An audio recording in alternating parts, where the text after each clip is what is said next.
¿no? Donde estés integrante por allá, Luis Huesca, la tenemos ahí de fondo, y también Daniel Barrera, la rondalla, el Pitic, de más de 45 rondallas participantes en la categoría A, y allá en Nuevo León los premiaron. Felicidades, Luis, enhorabuena. Un saludo a la rondalla, ¿no? Es un premio muy merecido, yo creo, al esfuerzo de los compañeros y por el amor al arte, ¿no? Que estamos ahí con todos. Un saludo a su director, a Iván Moreno, y al coordinador, Juan, el Julio César Medrano. Muy bien, perfecto. Adelante. ¿Qué hacemos con los 20,000 millones de pesos ya de deuda que en datos duros preliminares está dejando el gobierno anterior? ¿Cómo los va a cobrar o cómo los van a recuperar? ¿Impuestos nuevos? Otra reestructuración, que digo que yo he visto reestructura, ni crece y crece más. Es otra, digo. ¿Qué respuesta el secretario de Hacienda en verdad tan? A ver, yo no le entiendo. Explíquenme ustedes, porque desde Burs, Pedro Aspe vino y dijo, el Protego, el despacho del ex secretario salinista, vino y reestructuró la deuda y se le incrementó Burs a 5,000, y Padres la triplicó. Digo, explíquenme por favor, ¿de dónde vamos a salir de este hoyo financiero? Antonio Quintanar.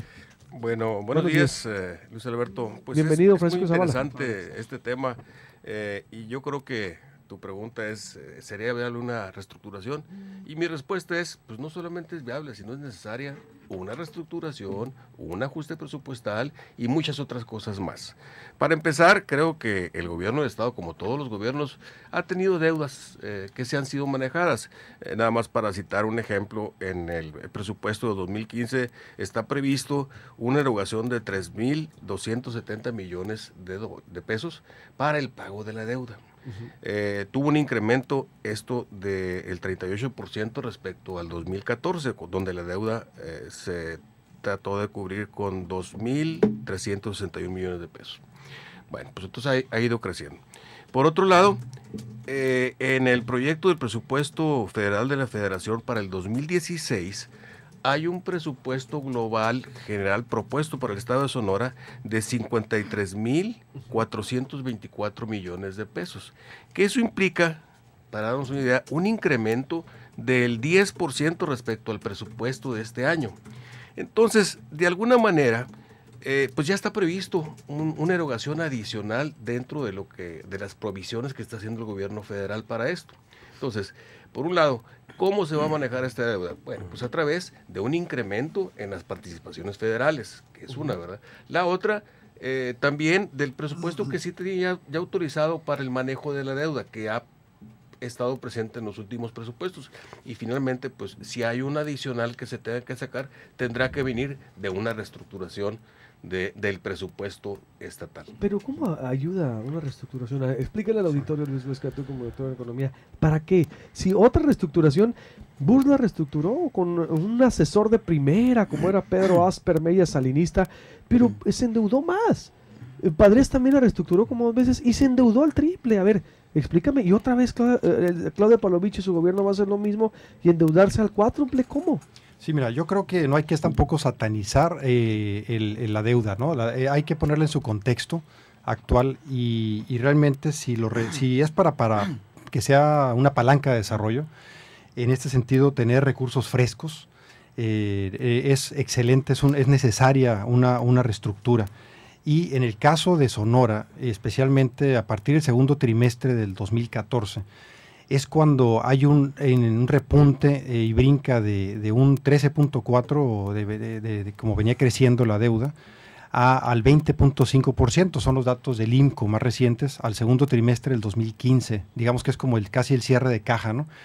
Y este incremento posicionó a Sonora en un nada honroso lugar 23, siendo el 1 el lugar con más, el estado con menor nivel de deuda, como parte de su PIB, y posiciona a Sonora el 23. Solamente por arriba de Sonora, estados fronterizos, está Nuevo León, lugar 29, o sea, no está peor Nuevo León, pues, ¿no? Y Coahuila, con el lugar 30, y Chihuahua, con el 32. O sea que los estados norteños nos estamos luciendo en la cuestión de la deuda, manejo de la deuda pública.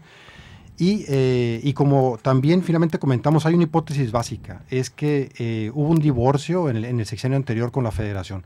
A partir del tercer año se observa, bueno, es como una especie de hipótesis, no es que así haya sido, pero a manera de hipótesis, pareciera que durante el tercer año, cuando sale Calderón y entra Peña Nieto, el gobierno del Estado ya no quiso meterse en situaciones problemáticas de reglas de operación o fiscalización de recursos federales, y se observó también ahora con los procesos de entrega-recepción, que hay un problema grande en cuanto al no haber usado bien o de mejor manera los recursos de programas federales. Este gobierno que salió panista no quiso entrarle a potenciar programas federales, y por eso también la deuda repuntó, tuvo que tener más manejo. Esa es una explicación, por qué tuvo que aumentar la deuda cuando no debió de haber aumentado tanto si hubiera sabido usar la mezcla de recursos federales, pero no quiso meterse en problemas, parece, ¿no? Y los créditos también contratados finalmente, algo que puedan decir aquí los compañeros, pero yo creo, Conburs se deja en per cápita en 4,000 pesos por habitante, más o menos, poquito más de 4,000 pesos. Ahorita anda cerca de 8,400 pesos por habitante la deuda. Per cápita, así es, ¿no? Entonces, es un aumento de alrededor del 104% en 6 años. Y si esto se ha traducido en una caída del PIB en el 2014, la generación de riqueza cayó en 1.3%. Y no es que en 2014 haya sido un mal año para México, o sea, no fue la inercia de un contexto de crisis a nivel nacional. Fue un estado que se dejó de atender. Y el PIB, una economía como la de Sonora, no puede caer de un año a otro. Esto es algo que vino por lo menos 2 años antes, o sea, 2012, 2013, se dejó de atender situaciones importantes de política económica en el estado. Francisco Zavala, ¿cómo ves tú estos conceptos que vierten los economistas? Conburs se deja deuda por habitante de 4,000 pesos, Compadres se debe por sonorense 8,400 pesos, y todo lo que estamos hablando. Sí, mire, aquí los expertos en materia financiera son los compañeros, pero eso también amerita un análisis jurídico y político. Exacto. ¿No? Por eso te trajimos. Entonces, el tema es, bueno, sabemos y se ha dicho que la vara que dejó la gobernadora en su discurso, pues está muy alta, ¿no? Algo se tiene que hacer, ¿sí? No nomás es pensando en una reestructura financiera y económica del Estado, sino qué se va a hacer con esos más de 20,000 millones de pesos. Yo creo que la Contraloría del Estado en su momento, ahorita con su titular, Miguel Ángel Murillo, pues tendrá que hacer un trabajo excepcional. Ahorita, como todo mexicano y sonorense, creemos que las instituciones van a salvar siempre este tipo de situaciones. Ahorita todo el mundo no se sacan de la boca el tema de la Fiscalía Anticorrupción, que viene atendiendo más que toda una propuesta de campaña a una reforma constitucional, al artículo 113 y 116 de la Constitución, que se crea un sistema nacional anticorrupción. Ahora, ¿qué va a pasar con esto? Yo creo que los investigadores, los que van a documentar esta deuda financiera, en su momento tienen que sancionar. Alguien tiene que salir sancionado, alguien tiene que caer. Y no por el hilo más delgado como que es la frase trillada, ¿no? Yo creo que tienen que caer los peces gordos, como una vez lo dijo un analista que tuviste aquí, así es, un analista internacional. Entonces creo que se tiene que buscar incluso la enajenación de bienes, congelar cuentas, embargar cuentas, porque no todo está en que, bueno, ¿dónde está lo que se llevaron? Pues, ¿no? Entonces yo creo que hay que buscar figuras por parte tanto de la Procuraduría General del Estado, en su caso la Contraloría del Estado, o bien la misma Secretaría de Hacienda, buscar la manera, si esto encuadra a una delincuencia organizada, que busque esa enajenación de bienes, ¿no? O sea, te refieres que primero, antes que nada, es deslindar responsabilidades, enajenación de bienes, y alguien tiene que pagar por todo eso. Sí, por supuesto, Luis Alberto, esto no se puede quedar así. Plenamente de acuerdo. Antonio. Creo que es importante aclarar que el Ejecutivo no es un poder autónomo, sino que es un poder que se comparte con el Legislativo. Cualquier préstamo, cualquier empréstito que haga el Ejecutivo debe de ser autorizado por el Poder Legislativo. Y ahí es donde se debe encontrar un verdadero contrapeso en todo caso, ¿verdad? Cuando pues un partido tiene la mayoría en el Congreso y el Ejecutivo también, pues es más fácil que transiten acuerdos de este tipo.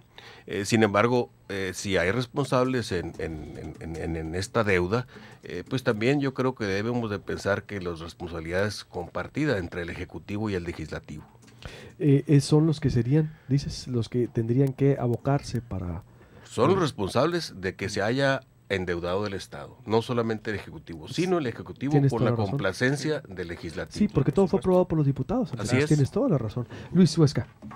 Sí, bueno, en la medida en que se pueda también conocer la información básica sobre cómo se licitó esa deuda, porque mucha de ella fue comprada, ¿no? O sea, los bancos la compran y se entiende que fueron bancos nacionales, ¿no? Entre ellos Banorte, me parece que es observando el portal de transparencia del gobierno del estado anterior.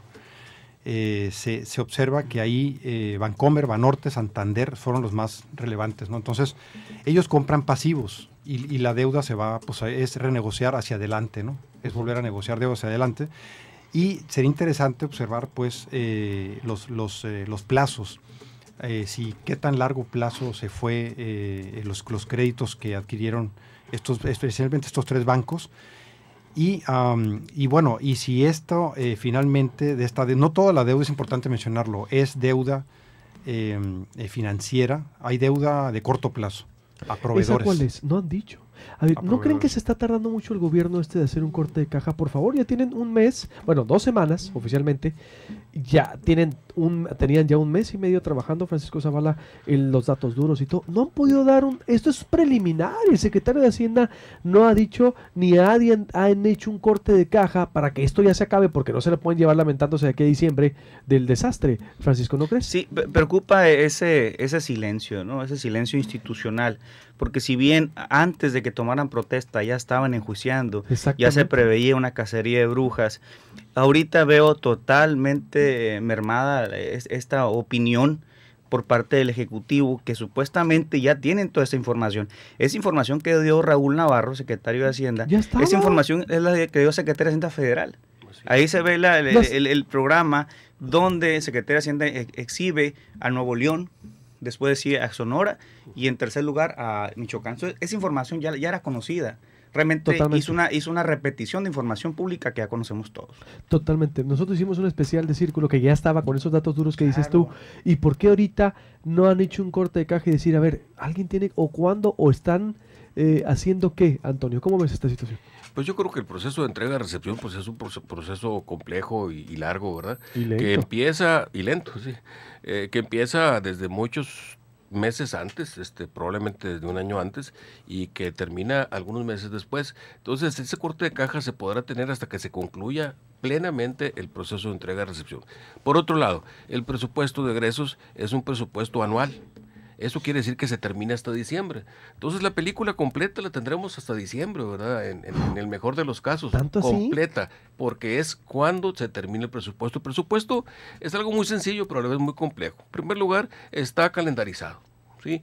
En el presupuesto se dice cuánto se va a ejercer, cuánto se va a gastar en enero, en febrero, en marzo, en abril, y en cada una de las cuentas y en cada una de las secretarías, ¿sí? Entonces, hasta ahorita se puede acercar un corte de caja probablemente hasta el julio o agosto, pero ya finalmente pues el remanente del año se tendrá hasta el final del año. Creo que ahorita, como bien decían, pues la gobernadora puso mucho énfasis en que pronto se tendrían resultados, y esa es una presión fuerte, pero yo creo que lo importante pues es que dejamos que las cosas sigan su camino y no empezar a solicitar o a exigir cabezas, ¿verdad? Creo que lo primero que se tiene que tener es la información completa, y yo, para mi gusto, no la tenemos porque hemos visto que hay información, pedazos de información, pues en el portal de transparencia. Pero ya lo declaró, ya el secretario de Hacienda ya, ¿por qué quiere relevancia y por qué esta mesa? Es el que da la nota, es el secretario de Hacienda. Dice, ¿cuánto es la deuda? Son más de 20,000 millones. Ya lo hace oficial. Antes, es decir, ya es secretario de Hacienda, ya no es el del equipo de transición. Y como dices, yo estoy de acuerdo con Francisco Zavala, ya tienen un mes y medio haciendo análisis y juicios, 2 meses del Estado. Ya hay los datos duros. A ver, ya llegaste, ya estás gobernando. ¿Qué vas a hacer con eso, Luis? ¿No quieres? A ver, para concluir, ¿qué propuestas dejan entonces? ¿Por dónde empezar? Porque ya hay un Estado ahí y hay una deuda dobleteada. Datos los datos duros tú. El sonorense está pagando más la deuda al doble. 8,400 millones de pesos nos cuesta la deuda a Sonora. ¿Esto qué quiere decir? Al año que nos quitan, que se le quita la posibilidad al sonorense de tener esos 8,400 pesos, o los paga él del presupuesto. Bueno, finalmente esto viene a presionar la parte de cómo lograr tener los presupuestos, pero también para poder ejercer el gasto productivo, ¿no? Que el gobierno debe de inducir. Sin embargo, la gobernadora comentó algo interesante, que no iba a poner más impuestos, no por lo menos en en su primer año. Entonces tiene ahí un reto muy importante, y por eso mismo esta renegociación hay que analizarla con lupa para ver cómo están los plazos, ¿no? Ahora, en la cuenta pública hay alguna información interesante, no sé si que comentamos ahorita. Sí, compañero. Lo que se dice en el previo del presupuesto de la Federación, que hay una asignación presupuestal para Sonora de 53.400 mil millones de pesos. Pues eso quiere decir, es un incremento muy importante. Para las condiciones que tiene el país, se le está dando ahora sí que un bono adicional a Sonora. Seguramente eso va a servir para atenuar los resultados o los efectos de la deuda, ¿verdad? Entre otras cosas. Conclusión, Francisco. Yo creo que el ciudadano sonorense requiere una declaración, y nos merecemos una declaración contundente, por lo menos del secretario de la Contraloría del Estado. Yo creo que es importante que manden una señal de que se está haciendo algo. Yo veo un perfil demasiado bajo a Miguel Ángel Murillo Aispuro. Tanto que criticamos a la anterior a Contralora Ciudadana, yo creo que no vamos a pasar de lo mismo, ¿no? Es decir, que una declaración para que se deslinde, dice eso, para que en realidad sí, si se está trabajando. Que nos diga, ¿no?, Miguel Ángel Murillo, qué se está haciendo en el tema de tráfico de influencias, nepotismo, enriquecimiento ilícito, todos estos temas que el ciudadano sonorense, y que en gran medida llevó a la gobernadora al poder. Exactamente. Y que el no tema de la corrupción. Y como dices, ahorita hay un tema en el Congreso del Estado que ojalá que se retome, donde se crea una comisión, no sé si especial o ordinaria, anticorrupción. Esa yo creo que sería importante para crear, como decía ahorita el maestro Quintal, que se creen contrapesos. No nomás el Ejecutivo, sino el Legislativo tiene gran responsabilidad en la deuda y en los temas de corrupción. Sí, totalmente de acuerdo. Y en la legislación, ¿algún comentario más? Es decir, porque yo creo que yo estoy de acuerdo con los comentarios eximidos con Francisco Zavala. ¿A poco el silencio quiere decir que ya esto ya borrón y cuenta nueva? ¿O la negociación? ¿O la negociación? O estamos negociando cabezas. Exacto, digo, porque están haciendo... Es que, por favor, ya hay denuncias. La misma gobernadora me dijo en una entrevista, ya hay denuncias, Luis. Ya tenemos 3 años denunciando todo, y no puede ser que hasta ahorita sigamos entre que sí, pero no, sino todo lo contrario. Bueno, en fin, gracias, Antonio. Gracias, Luis. Saludos. Gracias, Francisco. Gracias. Family for Life. Siempre hemos escuchado que con la salud no se juega. Por eso debemos atender cualquier anomalía y asistir con los mejores.